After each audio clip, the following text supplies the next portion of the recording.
of what it means to be a father from boys to men. We started out going our own paths, doing the things that we saw other men in our lives do as they shaped our lives to from being a boy to a man going through the military, whether we were going through college, things that shaped us. So I want to be able to talk with this panel about what do they view as a thing to be a good father, and what does that title mean when it comes to the community? So I'm gonna give them a chance to introduce themselves. I'm gonna start with the guy who started me in this podcast game, Mr. Gerard Ware. He got me hooked when he brought me on his show. So I'm gonna start with him and try to give him a chance to try to introduce himself, and then we'll go to Shelton, and then we'll start with my boy Tim.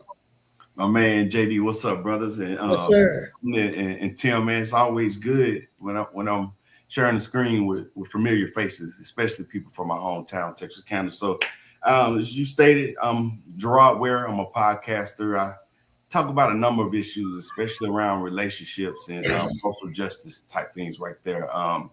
A mental health advocate. So I'm what I call, for people that are familiar with military terms, I'm that boots on the ground guy, right. Interacting with people, listening to people, one-on-one type issues, and just trying to make sure that we're resourced and knowledgeable and understanding about what we're going on. Just got to follow social media and the headlines and know that we are in some troubled times right now. Yes, sir. Sometimes people just need to know that they're heard and being listened to, and I just try to stand in the gap right there and operate in that space. So that's a little bit about me. Yes, sir. Thank you, Gerard. Shelton? Well, I'm Shelton Savage. Was in the military for like 23 years. So I got out of school and I stuck around Texas County for a little while and went to the military and never looked back. I ended up getting out and jumped into this executive protection game, and I haven't looked back since then. It's been something that's been special to me, and I love it, and I wouldn't change anything for the world for it. Yes, sir. Welcome to the stage, man. Now for the firecracker of the group, looking suave over there in the seat, Mr. Tim Horton. Hey, man, what's happening? Hey, now me and my daughter, man, we swinging down to San Antonio for the weekend, so I'm driving right now. So, but me, Tim Horton, grew up with you fellas, had a lot of good times with y'all, man. So, just doing my thing around here, man, just trying to live every day, train these people, train these athletes, train these kids to be better athletes, just better people, man. So that's what I do every day, all day. That's a good deal, man. And when I looked at the people that I want to explore, I had some other guys. I'm hoping I can tap into you guys in the future as well for some different topics. But when I thought about some people, I look at you guys online a lot. I see the things that you're doing. I admire the work that you're doing. A lot of things that are going on in your lives. Like Gerard said, there's a lot of things that's going on in the community right now, in society as a whole, but specifically within our culture, that is really a need for a strong set of fathers to be able to come in. I know as a young father, I have two girls, and I was part of this group called the Watchdogs, and it's called Watch Dads of Great Students. And so I would always go to the school, and I would see how the kids that were not mine would always gravitate to me by the way I would interact with my daughters. So I want to kind of bring you guys on and talk about from when we all grew up in Texas County. We walked those streets we over Boyd, Stevenson, of course, off of Belt Road, my boy Tim was. And we grew up in these areas, and we picked up different traits and different ideas. So we were able to shift from being boys to become men. But within that scope, we also became fathers, some early, some later on in life. So when you think about that, what was the thing that truly hit you that you were a father, not just in title, but in heart? What was that moment like when you first became that father? And anyone can take the first. Yeah, I'll just jump in there. For me, it's when I knew that my daughter, when I really came conscious of how dependent she was of me. When they can't talk, but all they do is smile or cry. And you have to try to figure out what they're going through, if they're fed, if their diaper needs change, if they want to be consoled and all that right there. So understanding how dependent they were on me, we all similar, have similar upbringings, trying to figure life out as it's happening. Yes, sir. So if for There's no me, blueprint. yeah. You know, they tell you there's no manuals. There's some self-help, you know, guidance Yeah. out there, but nothing like the hands-on learning in real time. But for me, again, it was when I was able to see, like, she couldn't communicate other than a cry or a smile or a laugh, and just knowing that she was totally dependent on me, like that was life changing. Yes, sir. That dependency is a big thing as a father. Same with me as with my girls. It's like even now they depend on me. Even now in graduate school, and that role that we play is same for you guys. What was the moment for you, Shelton, uh, with your child, your son or your daughter, that you knew that, hey, what is this moment is that I'm a father right now? What did it mean to you? I guess it would have to be for me whenever my son was fresh out the oven. I Yeah. literally, I literally took him in the bathroom and I cried. When I tell you, I held him and I cried like a baby, just like him. You know what I'm Right. saying? Um, just I guess watching him grow, just seeing certain things that he does, his man, just how he he'll do things like me. I always told, I hope he's bad. I just want him to be bad. I hope he's bad. And I don't know why I thought that because he actually, I wanted that because he actually was. I mean, he was them terrible twos. They really meant Yes, that. sir. Yes, sir. He meant that. But I wouldn't change anything for the world of him. Like that time frame was some of the best times. You know what I'm saying with my child. You know what I'm saying, just watching him just do things and get in trouble and just that's when I knew right then that you're a father and you gotta basically Hmm. he's watching you. Yes, sir. They're always watching you. So They're he's always, watching you. So he's gonna do things that you do. So you got to set the example. So I that's how I knew right then and there. and that's so telling. I didn't get the privilege of having a son, but my daughters, I know they watch everything I do, from if I where I budget to where I go to the store, how I shop, and I'm looking at them now. They're doing the same things, and I know uh, with Tim, man, I know with you having your son at an early age, how did that impact you as a father, knowing that you in that role earlier Man, than you should have been? bro, it was tough because I had to grow up quick. You know what I mean? I had my oldest son. I had him 6 months before my 22nd birthday. You Right, know what I mean? So I had to realize that it wasn't just me now. And it mostly hit me when my dad told me, "You got somebody else to be responsible for other than yourself now." He said, right, "It's just not you." And it really hit me one day that, because I like shoes. So I went to go try to buy myself some stuff, and I got to thinking, what does my child need first? What do they right. need?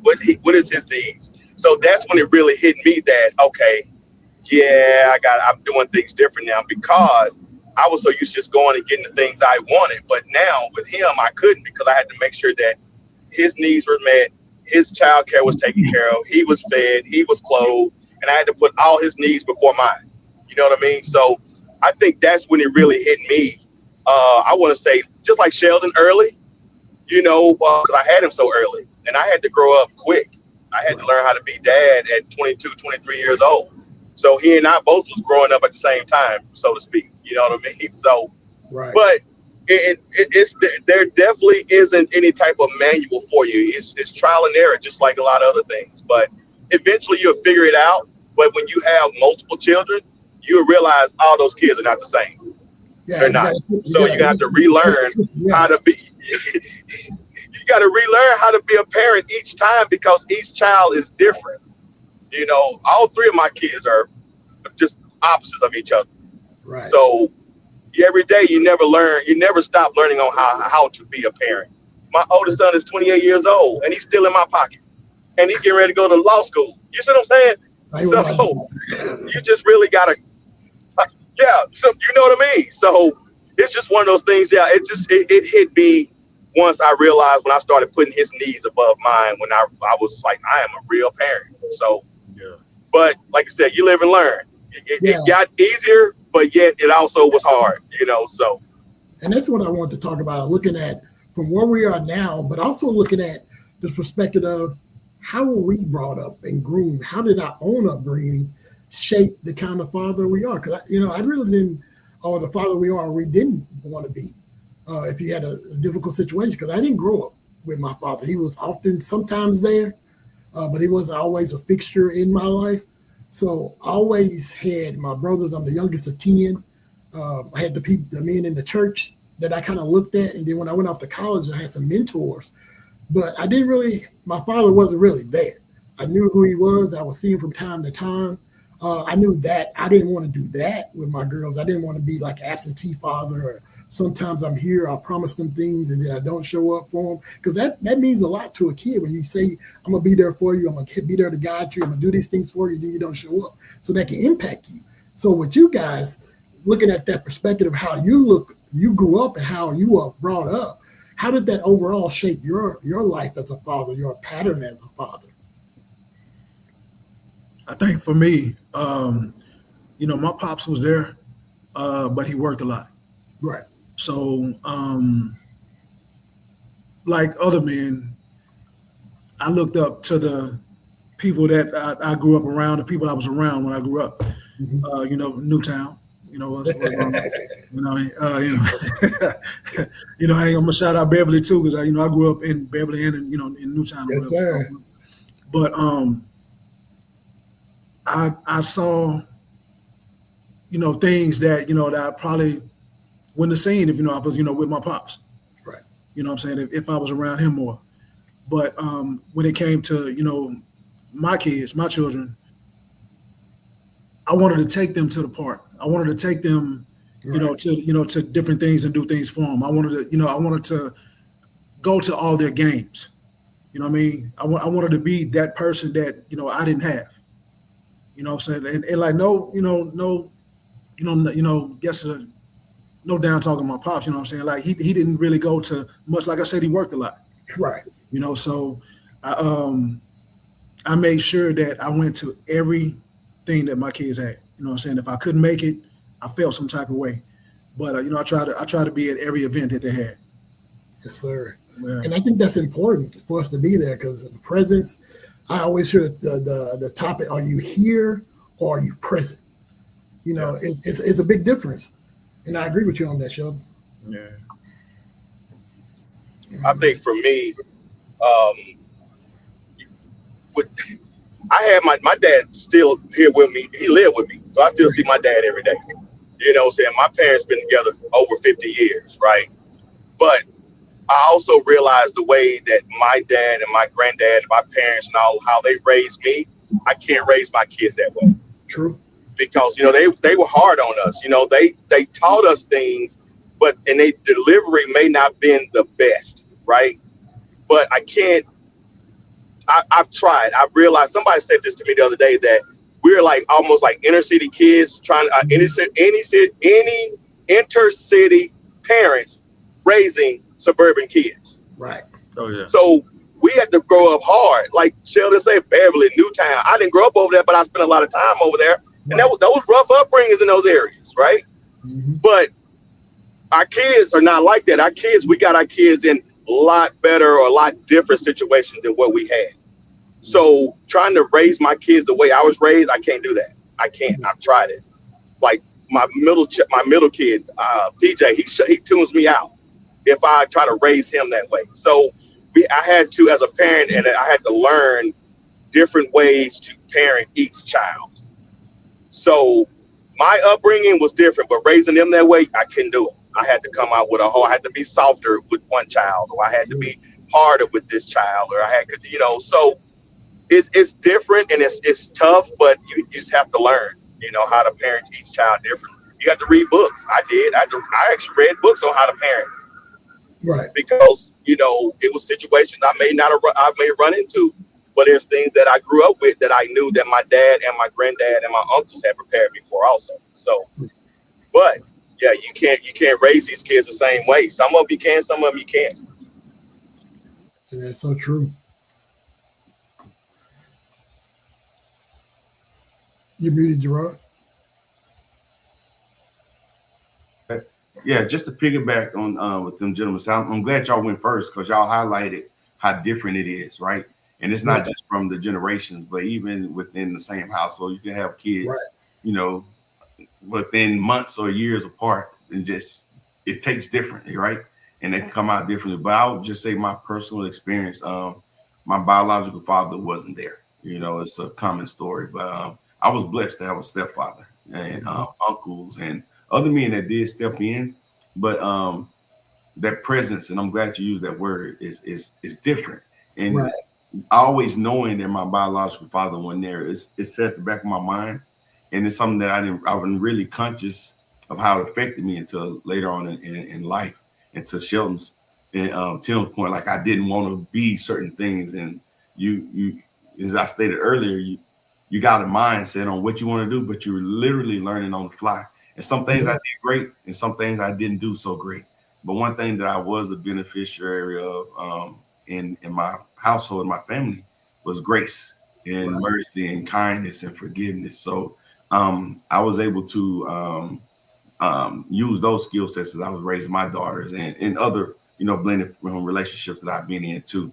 Where so again, you don't know everything, but I think if you got a core of those things, the mercy and the grace and forgiveness, that and community, we all grew up. I was talking earlier to people about this tribal mindset that we grew up in, Right. the neighborhood grandma, the Mhm. camp and all The those village. things Yeah. that we benefited from, right? And unfortunately, that's no longer the case in many aspects. You can't look at a child, and without somebody ready to jump you, right? So it's different. It It's is different. different. That don't mean that you're less concerned, but you just got to understand, as Tim said, it's different now. And don't just try to do the best you can. So. And it's so telling. Have you guys ever had a moment?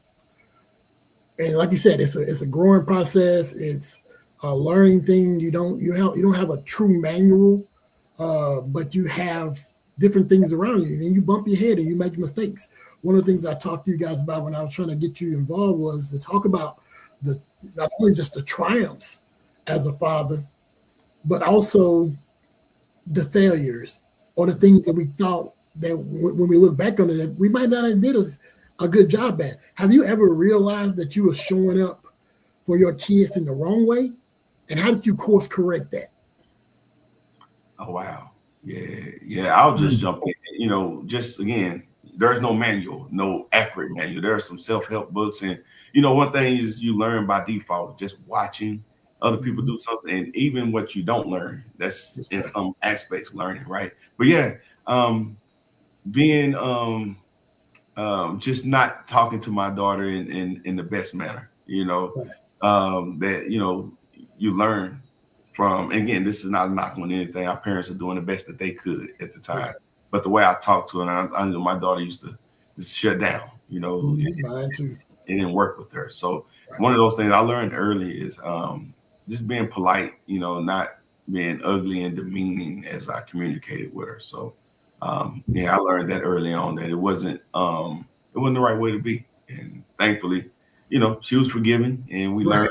Yeah, but that's one thing, just how I talk to her. Yeah, I can attest to that as well. Just growing up, man, all of my sisters, but they were gone out of the house when I was there. So I didn't, having two girls, like they're a year and a half, maybe like 2 years apart. And like Tim said, they're different. My oldest, I'll have her go to, I don't have to worry about it. She's going to go take care of it. She's going to do my youngest. I'm going to have to get real with her because she's different. But I had to learn from both of them that I got to be a little bit more gentler. I can't be the dunker on the grid line, so to speak, and be hyping, because they're going to be there. The impression that they have of me is going to be important. I remember one time my youngest daughter, I heard her telling her mom had got onto her. She was little, and she said, "I don't like Dad. I don't like him." And I was like, and that shocked me. That brought me to the point, and I didn't want that, because in my mind, I'm thinking I'm being the good parent and try to guide and discipline and do things that. But I didn't want them to get to the point where they feared me or didn't feel like I was going to be there for them. So that was one thing that helped me course correct, just hearing that and just being more open to listen to them instead of just talking. Yeah. And just listening. Because like I said, they're going to deal with stuff, if you got girls, you're a male, so that, hey, you try to give them that advice, but you got to let them go and bump their heads and figure out that path themselves. So that was something that helped me course correct with being a father in that situation or scenario. So, and it was like you gentlemen was saying, kids are different. You cannot raise your daughter like you raise your son. right. I mean, so I had to learn that. With me, I guess I could say it was more so the way that I talk to my kids. I was kind of stern around the house. If your room wasn't clean, Right. if it wasn't done, I kind of wanted you, to do it then, not whenever you felt like it. You know what I mean? And that's a lot. With kids, they do that, and they kind of get to where they do it whenever they feel like doing it. Not, because the way we was raised, if you didn't do it right then and there, it was some repercussions. You know what I mean? Yeah. Yeah. Now this day and age, you can't look at your child wrong before somebody's called. You know what I mean? And now they feel they can call them themselves. You know what I mean? So, it's I had to basically learn to the way that I talk to them. That was one thing that they kind of would hone in on. Just the way that I would speak to them and whatnot. So I can say it's pretty much that for me. And that kind of leads into everything with the next topic that I want to talk about, is dealing with growth and accountability. Us looking at the man who we are, looking at ourselves in the mirror, and thinking about how has fatherhood forced any of you to confront the parts of yourself you weren't ready to face. We don't always look at our own selves and see where we need to improve on or where we need to adapt in. Or one of my favorite shows outside of Gerard is The Pivot, allowing us to pivot, those pivotal moments. And what was that like for you guys, getting that opportunity just to look at yourself in the mirror and I guess kind of assess yourself for where you were as a father? I'll go first in the one. Was Tim going to go first? I think he was ready. He was ready to chime in. Say it again. I was breaking up. So what's the question again? It's breaking up. I don't know if y'all can hear me. Yeah, we can hear you. The question is, how has fatherhood forced you to confront? All right, because what was the question again? Because okay. How has fatherhood forced you? Y'all breaking up on me, so I don't know. I'm on my Wi-Fi. I'm on my Wi-Fi in my car, but it's like breaking in and out on me. Yeah, I might have to jump off because I can't get it to stay. Yeah, I might have to circle back around. Let me hang up and I call back on. All right, we got that. But yeah, I really want to kind of look at that because a lot of times we kind of look at ourselves and we're the father, we're the head of the household is the title that we get when we do our taxes and when you grow up with the man of the house. But a lot of times we don't always look at how our role impacts those around us. Like we have wives. I think you're what, 30 years now in, Gerard? Yeah. I'll be 26 in July on the 21st.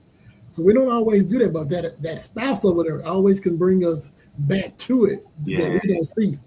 One of the things that I've grown from and learned and try to make sure I'm implementing is getting rid of that expectation of perfection. Right. And part of that is talking to our kids and letting them know, like, hey, I don't have it all figured out. And for me in and of itself, it can be a challenge to admit that part, right? Even if you know it, but communicating that to others, like it could be challenging. Then throw in like Sheldon and I, with our military service, it's amplified, right? Especially start moving up in the ranks and getting to the senior ranks. So you're expected to be all, know all, and everything. So, but I learned later on, and it was after bumping my head several times that was my expectation, and it wasn't hers. Do they think that your daddy know everything? Absolutely, but there's no expectation of perfection. That was something that I built and used to really to shield my insecurities, if you will. So that was one of my biggest growths was learning that perfection was something that I was projecting and it wasn't even necessary. Right. Yeah. All right, I'm back, Jeremy. I got you. And with that, Tim, all right, go ahead. Yeah. So with me, I know Gerard was talking about expectations. To me, what I've learned is one thing is I've always allowed my kid to express their emotions freely. Right. Say what you feel, never suppress it, because I don't want you to feel like I'm diminishing your feelings about anything. So I always allow them to speak freely. If it's something you don't like, I want you to tell me. Don't sit there and hold it in. Just say I don't like it. Let's have a real conversation about it. I think that's why my both my boys, especially, are pretty good at expressing their emotions and their feelings because I allow them to speak freely. I never want you to just hide it. If it's something that you have an issue with me, tell me. I'd rather for you to tell me. So that's me. I just always allow my kids to speak freely. Yeah. And it's something for you within that, Shelton. And I know you and Gerard, you have that military background, and there's always that aspect of accountability in your roles in the military, making sure you're handling all your duties and your responsibilities there. But how do you hold yourself accountable as a father when no one else is watching? When no one is watching? I guess with that, it's your integrity. Yeah. Like I said, I'm not perfect. You know what I'm saying? I wasn't made to be perfect. I got things that I've done and stuff I've been through that I regret. Right. But it's just up to me to make it right. You know what I'm saying? When it comes to my kids, I mean, I'm actually going through, something right now with my children. You know what I mean? Like, my ex is out. They live in California and I live here in Texas. So it's the distance that it makes it hard. You know what I mean? Right. So, distance and time, especially time can really, hurt. It can do some things to you. You know what I'm saying? Because that's something you can't get back. Right. So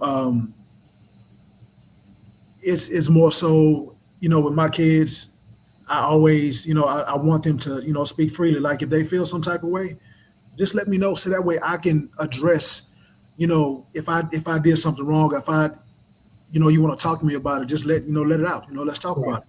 Right. But, sometimes,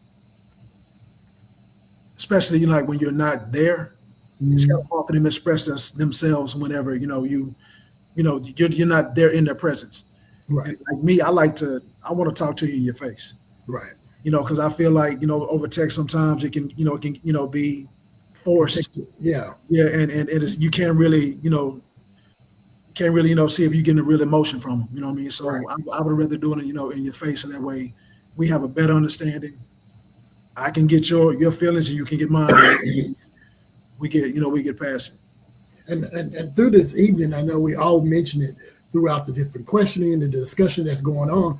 We all reference back to when Gerard talked about the grandmother in the community, where we grew up, Beverly, Rose Hill, Newtown, over our Belt Road, OTM over there.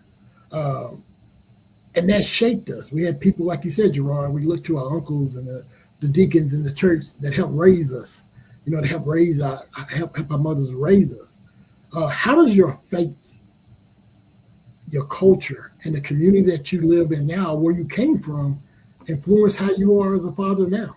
Because the things that we watched, the things that we have encountered, I lived right down across the street, not too far from when Rod got killed when we was in high school. So I wasn't that far away because, like you said, it was hot. It was heated over in that area. We were in the age of those gangs and all of those things were going on. So we could have went that direction or go the direction that we went now. You went to the military.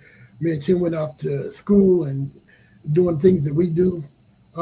So how does your faith, the culture, and the community that you grew up in Nigeria now influence how you are as a father? With me, I try to, instill just being an all around good person with my kids. Always help somebody that's in need. Right. So that is one thing when it comes to my faith is because you never look down on somebody because you never know what situation they're in. Sometimes they just may need a helping hand. Sometimes they may just need a shirt or something. Just always try to be an all around good person. Right. Never talk down on people. Don't bully people. 'Cause, we bully folks and we were bullied. We did it growing up, but it's a different time now. These kids now, you bully, they might go home and hurt themselves. You know what I mean? So always, that's why I tell my children, just always be a good person. Always look out for others. Always look out for your siblings. And that is going to carry you a long way because people see that and people recognize a good person. Right. I'll go next. That's a good question. We talk a lot about this, in our community work. Like, what's your guiding light? What's your North Star? Where are your principles and your values? And you outlined it, well in the question when you talked about your faith, the culture, traditions. Those things are all important and they shape who we are. Even if you're not directly taught something, right. You learn it from watching other people. And some of the things that Tim talked about, just being polite, being kind, those kind of things. And then if you even want to go beyond that, the belief system that transcends, your own personal grievances or fears. For some people, it's their God, right? Right. I think we all inherently have something in us, right, that tells us right and wrong, good or bad, and it's up to us if we want to follow that right there. But when you're talking about the mark of manhood and fatherhood, when you have purpose, right, reason to just to grow and to be better, it's those things that push you forward, and part of those things are family and especially your children. That's so true. Yeah, but me, I think, like I said, being a good person. We all had people in the neighborhood that we would look up to. We all, I guess you could say we had all these different mamas. Right. You know what I mean? So now that I'm back, I'm back and at home and whatnot, I go check out these mamas. I go see Miss Gwen.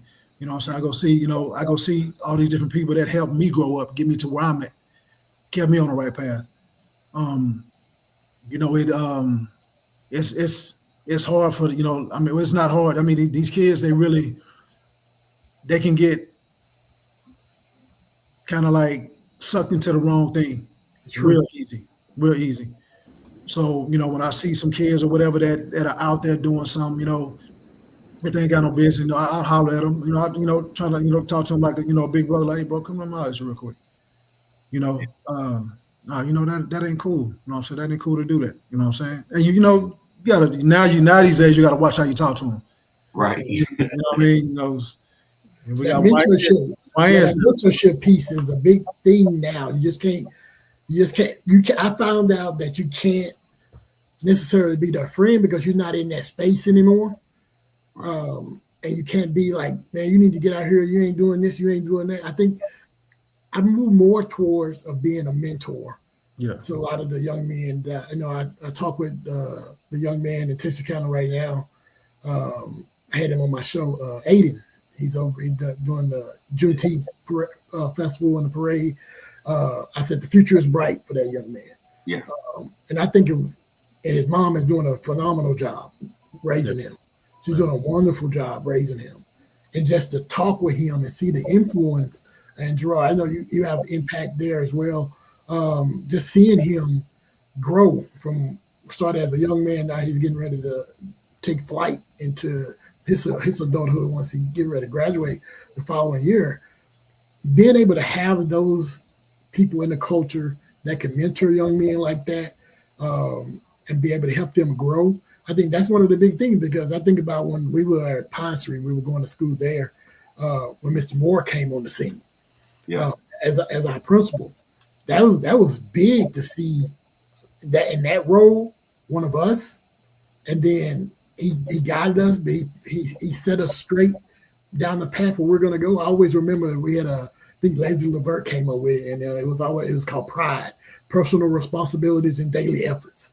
And you talked about Shelton integrity, and you talked about Gerard, that face of a father. I think that's what I tie into myself as when I go, because those little things, the people like Mr. Moore, Dr. Fruitro when I was at Henderson State, the men in my fraternity that groomed me and kind of guided me when my father wasn't there. So I didn't miss a lot, but I was able to learn. Um, so I think that mentorship piece is really key with the young men and ladies that are coming up, because you might not realize it, but those young ladies are looking at us even more. The way we carry ourselves, the way we talk, the way we treat our wives, Especially, because they're looking for that person that's going to be there for them. yeah, So I think that mentorship piece is one thing that I think is really key. Even when I meet with my in my job, I meet with a lot of younger veterans. You know, they might have went straight from high school into the Army and the Marines or the Navy, just like Sheldon, you and Gerard did. And I talk with them about, what are your goals? What do you want to do? I'm not going to tell you what I feel you should, but what do you want to do? What do you believe that you're good at? Because you're moving into a different status right now. A lot of the young men that I work with and young ladies that I work with are either getting boarded out, and it's going to be a different life for them because the military was their life, and they're having to reshape that, and it's a period of transition for them. So I think in my role, I always try to just to be a mentor and be a sounding board for them to kind of tell me what they're thinking, and then I can help them get where they want to go. So I think being a mentor of how people mentored me, you know, they always talk about the gold or the platinum rule. So it may not always be reciprocated, but I always try to make sure that I'm putting forth the best me that I can be. I never try to really be anyone else, but I always try to be the best me that I can be, and hopefully that's going to be able to impart something into that person that might be questioning themselves about their future or their past or a decision they make. Because, like you said, we're not perfect. We're trying to chase that thing, but we're not perfect. And I think it's important for our youth to be able to see that, because we have our own kids, but by proxy, we're raising other kids by our actions and how we do that daily walk. So, yeah. And this one, I was like, for this event, I really wanted for you guys to come in. You really did a stellar job to come in and talk about your past to being a father, the challenges, the triumphs that you came in and allowed you to be the father that you are. To be the father that you are. So I really want you to talk about, as we get ready to close, about the legacy and the long game of what it means to be a father. What do we want to leave behind? Not for just our kids, but our grandkids, and those young men and women that are connected to us by proxy. So what is the one thing you want your child or someone that you're connected with? What do you want them to leave with after? If we're gone from this earth right now, and one of those people that you mentored or that was in your life, what do you want them to say about you and how that you may have impacted their lives? Big question, I know.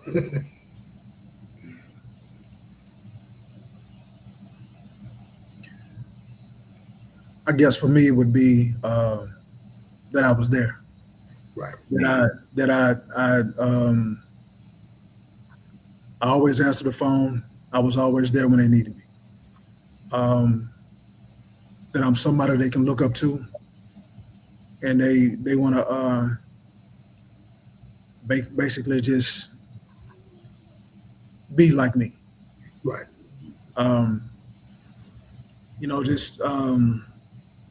It's I mean, it's just like that, bro. Like some kids and some people just get like mine. I'll use my kids for example. Right now, like my son, I want him to be able to know that his dad would do anything for him, help him in any kind of way that he can. Right. And like me, I'll do anything for my children. I'll do anything for them. You know, no matter how much I feel like, okay, that I know this is unnecessary, I'm gonna do it anyway. You know what I mean? But one thing I guess I could say that I want my kids to know that I'm there for them. Right. I'm there. Love that. Yeah. And I like you, not to copycat, Sheldon, but that's it, right? I know in this culture where we're so money driven, driven by the bag, money is everything. money is a tool. I don't want to thumb my nose at it and act like it's not important. Right. The Bible tells us that a good name is worth more Right. than silver and gold. So what you do with people, how you treat people, if you can be there for people, and not always in the form of money, right? But I would love for my legacy to be that Gerard was there. He was present. He listened. He was, this not this judgmental mindset, where he look at people's faults and let that determine how you treat them. Right. And so I would say that to anybody, like if you're how you treat somebody, I really think like that's one of the core pillars in life and growth and all that, right? You're gonna be remembered. That old saying, and I'm gonna say it wrong. I always try to recite this right, but say people will always remember how you made them feel, right? Always, especially when they can do anything for you, right? They talk about do something for someone that can't repay you. Right. That goes the wrong way. I remember growing up in the streets and learning, trying to figure out what. And one of my greatest memories was my recruiter. Right. And his mission was to get me out of Texarkana. He was like, with everything in me, I'm going to get you out of the city. And he'll show up when I went. If I was supposed to be at work, he'll show up to see if I was there. Right. If I called in, he know where to come find me. Sheldon, it was at that park in Newtown. Under that tree. Right. But that kind of stuff right there, people like, man, you tripping, but you look back and like, man, you were very instrumental and influential in who I am today. Am I perfect? No, but I care about people, and it that take you more than money would any day. We got, and not to get on a tangent about this, there's some wealthy people in the office right now, right, and it's not enough. Right. Once I learned that money is a tool and it doesn't define people's value, it was life changing, and just trying to make sure that how I treat people reflects the God that I serve in so many words. And that's so true. I once heard this pastor say, God gave us wealth so we can have an impact on somebody else's life. Yeah. And I think that's true. And that come from the recruiters, that come from the men in the community. Your father tells me, even though he worked a lot, he had a big impact, influence on you. And the men that mentored me in the church, the deacons, where so much to a point where when God called me to be in that role, how much reverence I had for that role because of the men that had impacted me that were in that in my life. I think about when we came home for our union recently, October, Shelton. Yeah. And seeing everyone, talking to Craig and seeing Craig Monroe, seeing he's well, doing well, looking at David Vasher and all of those people we grew up with in the city, and them knowing that my youngest daughter 8-10 hours away from me down in Commerce, and say, hey, if you need anything, call us. Let us know. You don't have to worry about driving there. Yeah. We'll take care. We'll stand in that for you. Yeah, definitely. We'll stand in that for you. And that meant the world to me, because I think that as fathers, we're going to have to stand in the gap for each other to guide us when we're doing right, to stand by to applaud us when we're doing right, but also to help course correct us when we see each other not doing what we're supposed to do. And then just to be there for one another. That's why I wanted to call this the brothers, because my brothers are, when I'm thinking about my brothers in the fraternity, if I need something, I can just call say, Tony. My LB, I can say, hey man, this is what's going on. This is what I'm feeling like. This is what I'm going through. And I know that I can have that ear, and that's going to help me get back on the path where I need to go. And I feel like as fathers, we're going to have to be there, because like you said, Gerard, we're in a time and place where we got so-called leaders that are not leading us, that are not leading our people and our young men and our young women in the culture. They're not seeing the type of people that they need to see to help them. At least they're not leading in the right way. They lead. Right. Yeah. They're not leading the right way. Yeah. It's like that word has come skewed in our culture. And I think about when I always sit with my mom when she would talk about our ancestry and our heritage. She would talk about the people in the community, how everyone would go to the big house, like you talked about, Gerard, with our grandfather. He will impart that word to them, or people in the community. And I still hear people talk about them and my family. And I think about, like you said, what do I want them to think about me or say about me when I'm no longer here? And you said it clear, Shelton, that you were here, that you were present, that you were there. You might not have had the funds to assist me, but just that word helped guide me where I needed to go. Sometimes I just need a word. Sometimes I'll go back and listen to a show. I'll listen to something and I'll look for a quote, or I'll message Pastor Reed down there to this guy and say, I need a scripture. This is what I'm dealing with. He'll send me that scripture that helps to guide me, get me on track, get me focused. And a lot of times as fathers, I don't always know if I'm doing the right thing as a father, but I hope to. And I always need that group of men there to help me, guide me, get me where I need to be. And I think I'm hoping that, like I keep saying, I always tell people, Gerard, you kind of started me in this because I remember you, I remember Bert, I remember Mark Burt and all those guys. Eric, I know he was trying to get on tonight. He just messaged us. We're going to get him back on for another one. But I remember you guys as those upperclassmen that I looked to and I looked up to. And then to see you going into the military, doing the great things that you guys are doing now. I love seeing you guys in your uniform. I love seeing you, Shelton, and things that you're doing now.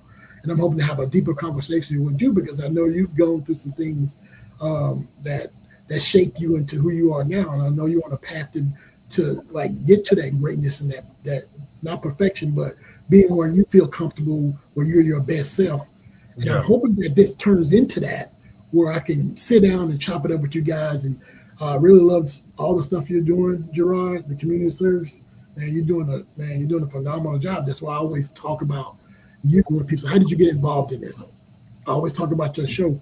During COVID, when you invited me on there to talk about that topic, Jimmy, the Lynch topic. The Willie Lynch, and being just brought in, it felt comfortable because, I travel a lot with my job. I was always going, so I never really, if I'm more talking to my frat brothers, I really just at home by myself.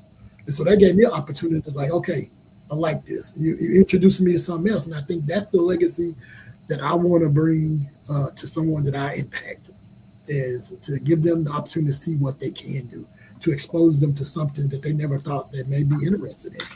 So that's what I'm hoping out of this for us. Like really get the legacy in the long run, the long game of this, to keep connected with you, bros, and come back in and talk to you, not just about father, but all the things that you're doing. If I can help you with what you're doing, Gerard, I'm down in the area if there's something going on. When I'm down there with my daughter, if you got something going on, I want to roll through and assist where I can. Same with you, Sheldon, with the things that you're doing. I'm here to support and highlight anything that you have going on. So fatherhood, man, it's a big thing, but you can't do fatherhood without brotherhood. And I'm thankful for you guys for coming on and sharing your background and your path as fathers. Yeah, thank you for having us, brother. Yeah, it's definitely a pleasure, man. Again, it's always good with these familiar faces, man. When yes, we break bread, but hey, I do have a few things going on, so let's talk. Yeah. Partner with all y'all, man. Some great things coming up. So yeah, on time, necessary things. So. Yes, sir. I appreciate you guys coming on tonight. It was another good show. Us starting a new season. Me coming in. We're gonna have another show coming up. Still, my show, like I highlight everything that's good going on in Texarkana. I don't get into the salacious. I'm going to start talking about some stuff that I see in the community. I think what we can do as a better job as a culture, the Black culture, so to speak, to get our neighborhoods and our people in economically safe, fiscally fit, so that we can be able to help our communities grow. Because we're at a point where everything that we have going on is under siege. Our voting rights. Our women that work in federal services and in the community, I feel like we got to start. What did the song say? You and I got to do for you and I. I think we got to get back to that. What is that Black Wall Street, those Greenwoods, those Rosewood communities where we thrive based on the people in our community. So I'm hoping that I can be connecting more with you guys and the stuff that you're doing, Gerard, because you're doing a wonderful thing. And Sheldon, you're man. I wish I could be Texarkana, our community, our people, our responsibility. I love it. Yeah, I love it. Yeah, so we always gonna go back and give back to our hometown, man. Yeah, that's my hope. That's my hope, to get back there, to get back to my hometown. I'm definitely trying to work up a few things for Texarkana That's on what's my up. end. So yeah, I think if I can pull this stuff off, I think it'll be a lot of people happy. They take the word if is win. So that's what you Yeah, got to you happen, got that bro. right. You got that right. Yeah. Amen. Again, fellas, I really appreciate you guys coming on. Tim is traveling. Eric, we're going to get you back on here, get you set up. I saw you message me. I really appreciate you for agreeing to participate. And we're going to get you on this again. I'm hoping to do this show again for the bros. Sure. Ladies and gentlemen, Sheldon, Gerard, Tim Horton, Eric Poe. This is the TXK State of Mind podcast. As always, what's your state of mind? And we'll see you next time. All right.